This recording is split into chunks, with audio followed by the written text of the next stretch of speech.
Welcome back to Stuff My Therapist Says. I am your host, Sara Makin, and today we have a very special guest, Meera Visishtha. There you go. You got it, Sarah. Wonderful. So today, Meera and I are going to be discussing the role of technology in mental health. Meera is such a knowledgeable person, and she has so much information about mental health, and I'm just so excited to connect with you. It's going to be a great conversation. Likewise. I feel like it's such a timely time to talk about tech and mental health, just with all like the ChatGPT stuff coming out and things like that. So happy to dive in more. Oh, wonderful. I am too. So how can technology be used to promote mental health? Yeah. So, I mean, I kind of think about it in two ways. I think Make and Wellness is such a great example about how like teletherapy can, one, increase access to mental health, can be like a very flexible way to access mental health and get on a call with a provider. And I really think that the pandemic showed us that like teletherapy is here to stay and can be really beneficial. When I think about like emerging technology, I'm really thinking about, AI, VR, some of the new like apps that are coming out that promote that accessibility to mental health care. So for example, I have spoken to tons of folks before who have mentioned that like their meditation app or their app that tracks their mood on a daily basis really helps them to kind of keep that anxiety in check. And I think for folks who either are in therapy or maybe are not in therapy and have that ability to kind of like do that check-in in between sessions, I think that's like a really, really great way to just understand like what your mood is, be able to track it, and even be able to maybe like start to understand like triggers. That makes me think a little bit about like wearable technology. So I think that the world is like super into Aura rings and like Whoop watches and stuff that track our physiological health, our heart rate variability and things like that. And I think those factors all contribute to our mental health. So being able to track that on a daily, weekly, monthly basis, again, I think gives us a lot of insight into how our mental health might be performing as well. Let me stop there, because that's a lot. This is all really good information. So essentially, if you're using the right technology, it can really be helpful. Absolutely. And I think with technology, the way I think about it is like reducing the barrier to entry. I think that for a lot of folks who might not feel comfortable yet too with like trusting another human and like kind of laying it all out on the line, I think having that access to tech, whether it's through an app or whether it's even through like talking with ChatGPT and messaging it to say, hey, I'm feeling really anxious. I think that's a really great way to like take that first step and to be able to have that conversation with like in AI, for example, that is able to kind of like look at a ton of data and provide, I think, a little bit more of like a personalized response depending on what you are, typing into the tool. So when you talk about this, the first thing that comes to mind is so you're talking about ChatGPT and someone putting in essentially some private health information. Where does HIPAA come into place with that? So if you're listening, you're not sure what HIPAA is. HIPAA is essentially a law that mandates healthcare providers and healthcare companies to protect your data, in that we can't share your data, we can't share your private health information. So how does that interplay with these emerging technologies?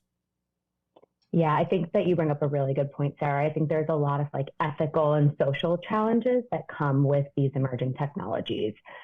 I myself am not 100% sure where our data gets stored when we use something like ChatGPT. And I think that that's something that as a society, we definitely have to be mindful of when we are, for example, reaching out to a ChatGPT and saying, I'm really struggling with symptoms of depression. Does that go to like the makers of ChatGPT? Like, where does that get stored? Is that information used to kind of like aggregate more data so that the model continues to learn? I'm not sure, but I think that you bring up a valid concern where I think there's still like a lot of lack of evidence-based research that goes into supporting some of these technologies. From my understanding, whether it's ChatGPT or maybe even like certain apps, I don't think that there's been a lot of rigorous scientific testing that's gone into that like HIPAA portion of it. So I think when we think about tech, it's really important to like have that caveat where it's like, I don't think tech completely just like solves our mental health issues. I think that we should be using tech in conjunction with like teletherapy or in-person therapy, group therapy, and things like that. Yeah. So not using ChatGPT as your primary mode of treatment because it technically isn't treatment. Mm-hmm. And as of right now, there isn't there's no certainty about what happens with the information that you input into it because you never know where it's going to end up is the only thing that concerns me. I don't know if you've read this article or not, but it was I guess some employees at Samsung included some very private information about the company, and it was certain code that got leaked. And they have been dealing with that and a couple of other things as a result of their employees accidentally using ChatGPT in a way where information got out and they didn't think it was going to. So just, with certain things, just be mindful of, Mm-hmm. worst case scenario, if this information gets out, is this going to be very concerning until Yeah, there's like better protection out there? Because I'm sure they're in the process of making it happen. honestly, as you were talking about that, I was thinking about informed consent. So I think for those who don't know, when we conduct or hold like a session of therapy, typically in our like intake sessions or initially, we have to provide our clients with what's called informed consent. And I wonder with ChatGPT if clients don't necessarily if they're not necessarily giving their informed consent.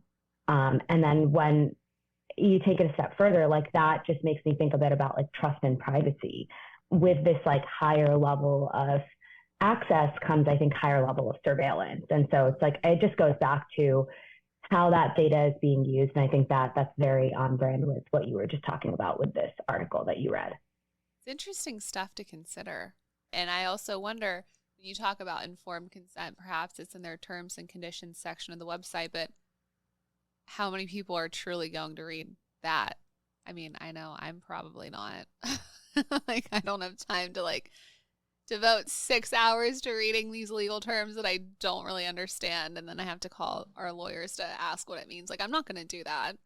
And I'm sure most people wouldn't, either. It's just interesting stuff to consider for sure. And informed consent is so important, especially when it comes to your mental health and knowing what you're signing up for. Sometimes people are very concerned or anxious whenever they start therapy or start working on their mental health because they're not sure if they say, quote unquote, the wrong thing, if that's going to hospitalize them or if they're going to get 302'd. If they know what informed consent is, that helps to alleviate those concerns. I've had so many clients, and most of these clients didn't even have like suicidal ideations or anything that would really even consider the possibility to be hospitalized. And so once they know what their rights are, that really helps. Yeah, and I wonder too, it's like when it comes to things like suicidal ideation, and I haven't tested this out myself, and I'm going to do that after this because I'm very curious, but like, how does something like AI respond? I think as Oh, clinicians, we are trained to, provide that informed consent and are trained to be mandated reporters. So when it comes to not just passive suicidal ideation, but when it comes to someone who has that intent to harm yeah. themselves, we are trained to kind of know what the steps are to take to ensure that that person gets the right level of, next care. Mm-hmm. How does ChatGPT respond, right? Is it just kind of like, here are some resources? And I don't know, Sarah, have you maybe like tested some of that out? I haven't. All of my usage of ChatGPT has really been for responding to kind of generic emails and some text messages. Um, and just to get some like ideas for certain things, like ideas for videos or like generic kind of general things if I want to get someone else's input. But I haven't used it for really anything clinical. I tested it with creation of therapy notes, which it actually does do. It doesn't do an amazing job. It does a decent job, I would say. But I haven't tested it like pretending to be a patient or asking it like, what should I do to feel better today, or different things like that. I haven't tested it in that way, but I'm very curious to see how it would respond. From some of like the articles I've read, it definitely sounds like from like a resource perspective, if you're someone who, for example, is like, hey, ChatGPT, I'm having anxiety, it has the ability within, in real time, within seconds, to kind of provide, here are some resources, here's box breathing. And like, that's, how can you do that for that in the moment anxiety? But I am so curious, especially given that neither of us have tested it, like from that kind of like client perspective, when you are someone who needs that extra level of care, then what? Because I think tech can only go, or resources can only go as far as they can, right? And I think, again, that's where that like human training of being a mandated reporter, knowing the services to call, and kind of like the steps to take when it's maybe like a higher stake situation is an important element that I'm hoping is here to stay. At Makin Wellness, our priority is helping you heal and become happy again. We make it easy for you to connect with our exceptional team of therapists right from the comfort and privacy of your device. Not only is this approach more accessible, but it also comes at a much lower cost compared to traditional in-person counseling. We believe no one deserves to suffer in silence and encourage you to work through your challenges so you can live life to the fullest. Call 833-274-HEAL or visit makinwellness.com to get started with online therapy.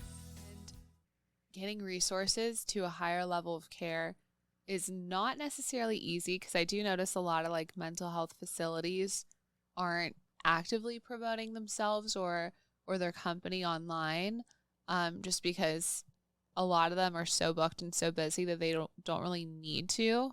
But even if you can get a list of referrals, like most of them are full right now, which things are always changing. Hopefully that's not always the case, but most of them are pretty consistently full. So that makes a challenge. I think you like exactly what you're saying is what comes to mind for me when we think of like how tech can benefit mental health care, right?